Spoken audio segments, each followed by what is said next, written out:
ऐसे मुस्कुरात रहे दीदी के बहुत प्रणाम बा। दीदी ऐसे मुस्कुरात रहे तो चाची खातिर बात वाला वीडियो में शामिल बने कैसे राम झूले के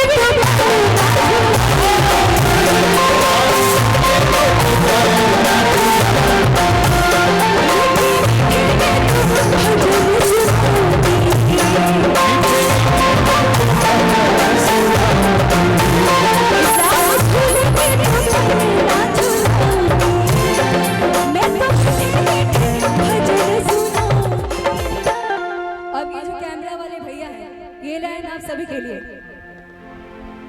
कि सबके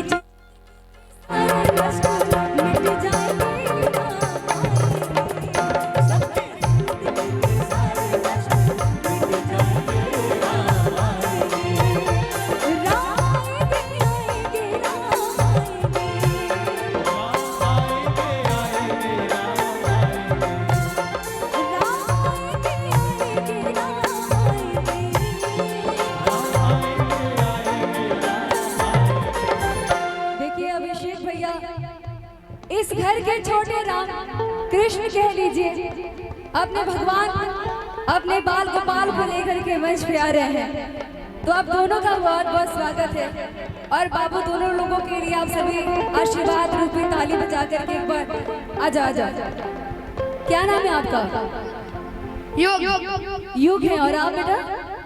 युग पुरुष। युग और परम सिंह। आज मेरे साथ इधर आओ। दो इधर पर इधर और युग मेरी झोपड़ी के भाला खुल जाएंगे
अच्छा मामा है